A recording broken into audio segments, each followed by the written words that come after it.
What if loving the wrong person could start a war? What if one kiss could awaken ancestral curses buried for generations? And what if the price of love was the destruction of two entire villages? This is not a love story meant to survive. This is a love story forbidden by blood, gods, and tradition. Long before the living could remember, before the elders grew gray and the shrines cracked with age, there existed one land, rich, fertile, and blessed by the spirits. That land was called Alaoma, the land of unity. But unity does not survive greed. Two brothers born of the same mother once ruled Alaoma. Eze Nadi, the elder, calm, patient, chosen by the gods, and Eze Okore, the younger, fierce, proud, hungry for power. When their father died, the oracle chose Nadi. Okore refused. Blood was spilled, not on the battlefield, but at the sacred grove where blood was forbidden. That single act shattered Alaoma forever. The land split into two villages, Umuada, children of patience and tradition, Obinagu, children of fire and pride. A curse was spoken that night. From this day hence, let no child of Umuada marry a child of Obinagu, for love between them shall awaken death, and unity shall only return through unbearable sacrifice. Generations passed. The curse remained until they were born. The morning Adanma was born, the sky refused to choose between rain and sun. Elders whispered, "Such skies give birth to trouble." Adanma was the only daughter of Eze Okafo, one of Umuada's most respected warriors, and Lolung Kiru, a woman known for her beauty and deep reverence for the gods. From childhood, Adanma was different. She asked questions girls were not meant to ask. Why can men sit in the council and women cannot? Why must a girl lower her eyes when speaking truth? Why do we hate Obinagu when we share the same ancestors? Each question earned her warnings. Some earned her slaps. None earned her answers. By the time she turned 18, Adanma had become the pride of Umuada. Skin like fresh palm oil, eyes sharp with intelligence, a voice calm yet commanding. But beneath her beauty was something more dangerous, a heart unwilling to obey fear. Across the forbidden river in Obinagu, Ikenna trained with a spear while the elders watched. Again, his father commanded. Ikenna struck. The spear hit the wooden target dead center. He did not smile. Ikenna was the first son of Eze Maduako, the current ruler of Obinagu. From birth, his life was planned. He would rule, he would fight Umuada if war came, he would never question tradition. But Ikenna carried a secret shame. He hated the hatred. He had grown up hearing stories of Umuada's cruelty, yet never saw proof. Every raid, every conflict always ended before blood truly spilled, as though unseen hands restrained both villages. "What if they are not our enemies?" he once asked an elder. The elder spat. "You speak like a man already cursed." From that day, Ikenna learned to hide his thoughts. But the gods were watching. Between Umuada and Obinagu flowed Miri Ojo, the evil river. No one crossed it. Children were warned that spirits dragged lovers beneath its waters. Elders claimed it swallowed those who tried to unite what the gods had divided. Yet, on a quiet afternoon, fate ignored tradition. Adanma had followed a wounded antelope farther than she realized. When she looked up, the familiar trees of Umuada were gone. She was at the river. Her heart pounded. Then, she heard a voice. "You should not be here." She turned. The man before her wore Obinagu markings. Her breath caught. "I could say the same," she replied, refusing to show fear. Ikenna stared at her, not as an enemy, but as a mystery. For a moment, the river went silent. No drums, no birds, just two hearts beating where they should not. "I am Adanma of Umuada." Gasps would have followed if witnesses existed. "I am Ikenna of Obinagu." They should have turned away. They did not. Their first conversation lasted minutes. It changed their lives forever. They spoke of harvests, of childhood, of stories told by firelight. Slowly, suspicion melted into curiosity. "Why do your people hate us?" Adanma asked. Ikenna hesitated. "Because they taught us to." The river stirred. A warning. They parted quickly, fear finally winning. But the seed had been planted, and forbidden seeds grow fastest. That night, Adanma dreamed. She stood in a burning village, unable to tell which one. A woman with empty eyes spoke. "Love him, and many will die. Refuse him, and you will die alone." Adanma woke screaming. In Obinagu, Ikenna dreamt of bloody drums beating without hands. The gods had noticed. They met again. And again. Always by the river. Always briefly. Always afraid. Yet with each meeting, the world made more sense when they stood together. Ikenna brought her carved wooden figures. Adanma sang songs she never sang aloud. One evening, as the sun bled into the river, Ikenna touched her hand. The river roared. Birds scattered. Somewhere, an elder sneezed, a bad omen. They did not pull away. That touch was the first true breaking of the curse. Love is never alone. Jealousy watched them. Nwoye, a young hunter of Umuada, had long desired Adanma.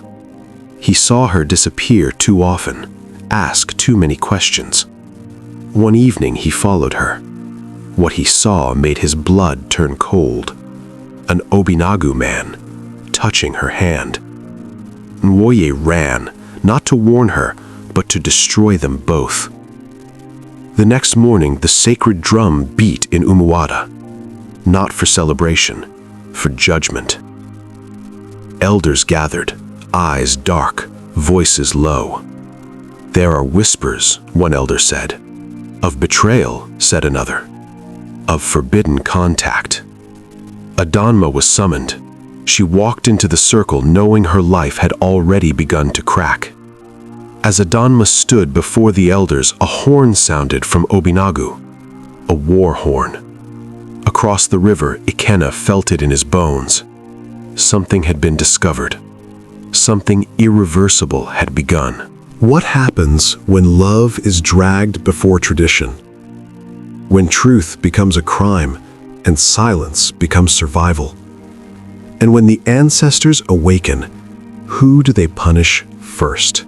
Adanma stood barefoot at the center of the Ofo circle, where only elders and the accused were allowed. The earth beneath her feet was sacred. No lie could survive there. Around her sat 7 elders, each holding a symbol of authority. A staff of age, a bowl of sacred ash, a carved wooden mask turned upside down, a sign of impending shame. Nzeo Kafor, her father, sat among them. He did not look at her. "Adanma of Umuada," Eldon Wanko began, his voice dry like old leaves. "You have been seen near Miri Ojo. Do you deny this?" Her throat tightened. "I do not." A murmur rippled through the circle. "Have you spoken to a child of Obinagu?" Silence. That silence was an answer. Her mother, Lolo Nkiru, let out a strangled cry. Nzeo Kafor finally looked at his daughter. His eyes were not angry. They were afraid. Nuoye stepped into the circle, chest proud, eyes burning. "I saw her," he declared. "She met with an Obinagu man. They touched hands like husband and wife." Gasps. Touching hands was a grave violation. Eldon Wonkwo slammed his staff. "This is no small sin. The last time this happened, famine followed." Adanma lifted her head. "I did not touch him as husband," she said calmly. "I touched him as a human being." The elders recoiled. That sentence was more dangerous than a confession. "All men of Umuada know the curse," Elder Aja said. "Why would you test it?" Adanma turned to her father. "Tell them why," she whispered. "Tell them the truth you know." Nzenel Kafor clenched his jaw. There was a truth he had buried for decades, a truth about the war that split the villages, about how Umuada was not innocent. But elders survive by keeping dangerous truths asleep. "I know nothing," he said. Something broke inside Adanma. The eldest among them, Elder Ogobudu, rose slowly. "For your crime," he pronounced, "you will undergo Ilom Uo, the trial of the spirits." Lolo Nkiru screamed. Everyone knew what that meant. Adanma would be taken at night to the sacred grove. If the spirits accepted her, she would return alive. If not, her body would be found by the river, or not found at all. Across the river, the Obinagu horn echoed again. Ikenna was summoned to his father's palace. Eze Madwako sat on the throne, his face carved from rage. "Ise Umuada accuses us of seduction," he thundered. "They claim one of ours touched their daughter." Ikenna's heart froze. "You," the king continued, "will swear before the ancestors that you know nothing of this." The priest stepped forward with a blood-stained blade. Ikenna knew the oath. To lie during it was to invite madness. His mouth opened, closed. "I cannot swear," he said. The palace went silent. Eze Madwako stood. "You shame me," he said quietly. Then, louder, "From this moment, Ikenna is no longer Prince of Obinagu." Gasps. "He will be imprisoned until the spirits decide his fate." Ikenna did not resist as guards seized him. His only thought was Adanma.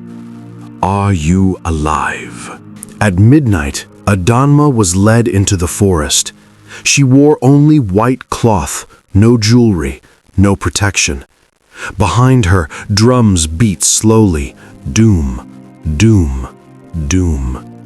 The sacred grove loomed. Elder Ogbodo whispered, "If you hear voices, do not answer. If you see him, do not run." "See who?" Adanma asked. The elder said nothing. Inside the grove, the air grew thick. Shapes moved without bodies. A voice rose from everywhere. "Daughter of divided blood, why do you awaken what we buried?" Adanma trembled but did not kneel. "Because the lie is killing us," she said. A wind howled. Another voice, softer. "Love demands blood. Whose blood will you give?" Tears streamed down her face. "Mine," she whispered. The forest went still. That same night, lightning struck Miri Ojo. Fish floated dead by morning. The elders woke to blood smeared on their doors without footprints. The curse had activated. A guard in Obinagu prison collapsed screaming, his eyes turned white. In the chaos, Ikenna fled, barefoot, bleeding, desperate. He ran toward the river, toward death, toward love. Adanma staggered out of the forest at sunrise, alive, but changed. Her eyes now carried something ancient. Elder Ogbodo fell to his knees. "The spirits have marked her," he whispered. "She is no longer just human." At the riverbank, two figures approached from opposite sides, one from Umuada, one from Obinagu. They saw each other, and the river began to boil. As Adanma and Ikenna reached each other across the boiling river, a massive shadow rose from the water. The ancestors were done watching. They had come to collect.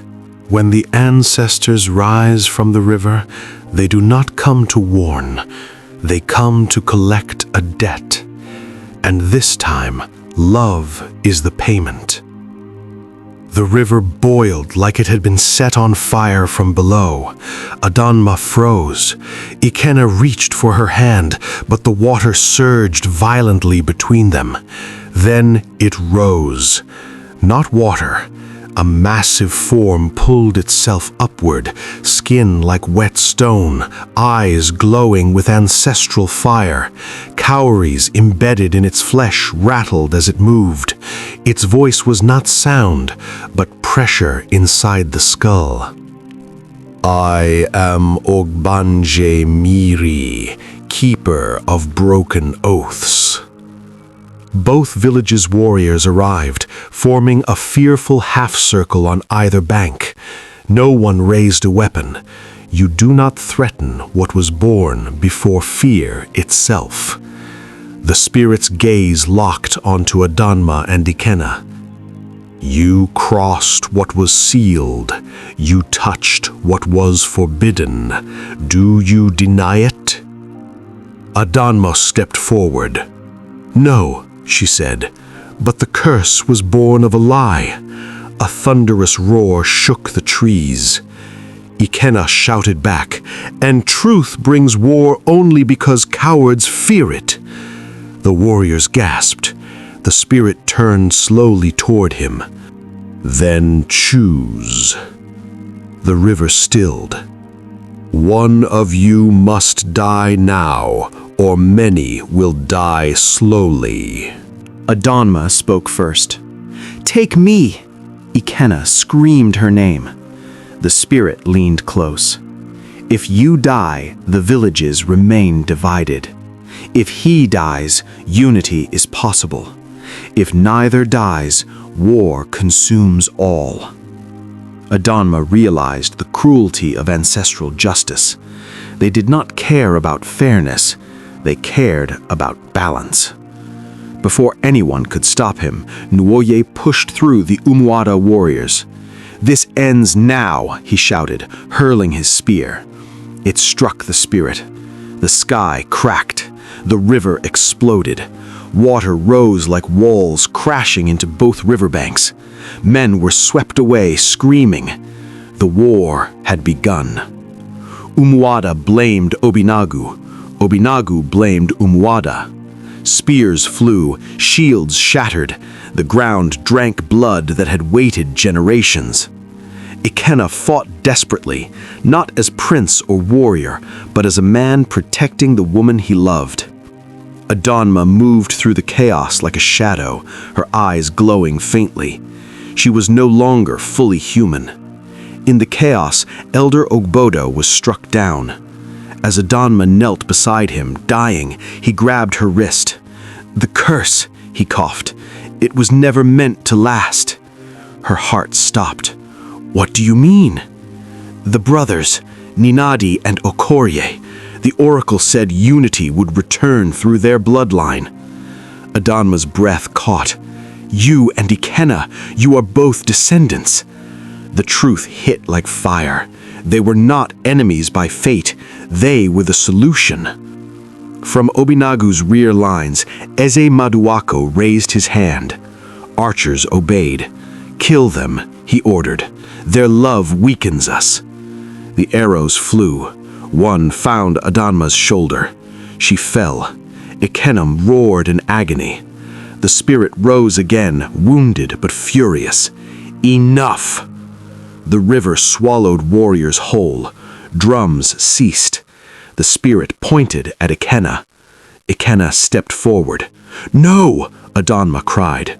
He turned to her, smiling sadly. "If my death gives them peace, then my life was worth it." He stepped into the river. The water closed over him. Adanma screamed and did something no human had ever done. She followed him. The river erupted in blinding light. The spirit screamed. The curse shattered. When the water settled, 2 figures rose from the river, alive, marked. The cowries fell from the spirit's body and dissolved. The river was silent for the first time in history. Umuada lay in ruins. Obinagu burned. Eze Maduaka was found dead, strangled by unseen hands. Nwoye vanished. The survivors gathered in fear. Adanma and Ikenna stood between the villages, holding hands openly. No thunder followed. No curse stirred. As the elders knelt, the oldest oracle whispered in terror. "The curse is broken, but now something else has chosen them." Far beneath the earth, something ancient stirred.